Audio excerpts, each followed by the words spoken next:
Well, I just want to share our new group with you. We're trying to get everyone together interested in doing fairy gardens. We're going to be doing a fairy garden challenge every month. Every month it's going to be something a little different. It's going to be fun. We are not worrying about something elaborate or fancy. This fairy garden I put together today was $1 for the fairy house, a fairy door, $2. I used two of these, so that came to $1.50. So we're at $3.50. $1 for these makes it $4.50. So this was a $4.50 fairy garden. This is on the drain board in my kitchen, and this is a placemat I already had, so I didn't have to buy this. All the moss I already had, so I didn't have to buy this. I went out to the yard and grabbed a few rocks, as you can see on each side. Brought some nature into the home. There's the other rock. And you don't need to spend a lot of money. We want to have fun. This is a fun group. We don't want willy-nillys that are complaining all the time. We want fun, happy people that just want to put a happy fairy garden together and put something happy in our lives. We do not want to be spending a lot of money. Now, don't get me wrong. If somebody wants to go out and spend a lot, because I will be putting up some fairy gardens that do cost some money, but there's going to be a lot of inexpensive fairy gardens for everybody can join in. And just because I'm doing one thing doesn't mean there's another way to do it that doesn't cost you but a couple of dollars a week. So this was an under $5 fairy garden that I just repurposed a lot of things I already had. All the little flowers you see are things I already had that have fallen off, and I just put them in a bag and save them for my fairy gardens. These I actually brought out from my fairy garden outside, and so were these. So I even do a lot of that. This is supposed to be fun. Let's don't stress about the fairy gardens. Let's have some fun once a month. And this was something simple to do for $5 in the house. Didn't even have to have this outside. This could be a little fairy vignette on your drain board if you don't have a yard at all, or even a patio.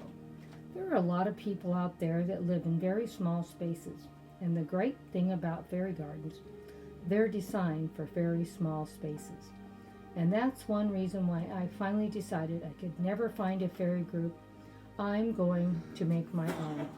Try to encourage you all to start thinking a little outside the box. Not about how much money you can spend, but what little tiny things you may have around your home already that you could put a little fairy garden together with. I will do a lot of projects like this in the future, and I hope you are going to join in.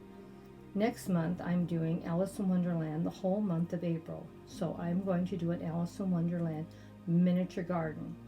Now, keep in mind, most of these items you're going to see I bought 2 or 3 years ago, and I don't expect anyone to actually build an Alice in Wonderland miniature garden.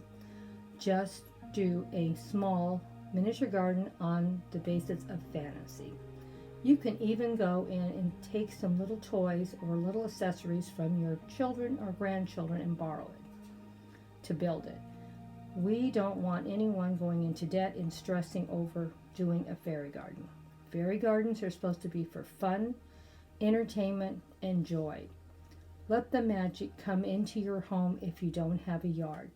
Don't think because you don't have a yard you can't join in on these challenges. Anything we do, you can adapt it for your home as well as your yard. This could be out in the yard and it would look just as cute. Or it could look this cute on my drain board in my kitchen and make a cute vignette. Remember, this is for fun, not to be stressing over. So let's see what we can do. I hope you guys are going to enjoy this group because Grandma only wants things to be entertaining and fun. We do not want to be stressing about elaborate, expensive fairy gardens. I realize you can make them. There's no trouble at that either. But the most important This is for everyone. It's not just for those that have a lot of money that can spend $100 to put a fairy garden together. This is for all of you to join in and to see. This was under $5, and it still looks cute, and it's a cute little vignette for the corner of Grandma's kitchen. And you don't have to buy new things. You could have bought all used or shopped your house. As everybody knows, Grandma does a lot of shopping in her home, and that's how she gets so many free posts or under $5 posts. Kisses and hugs if you made it to the end. Don't forget, next month it's the first Thursday of every month. Next month is going to be Alice in Wonderland for me, but for you it's going to be Fairy Garden Magic, and see what you can come up with. Hugs and kisses from Grandma Sandy.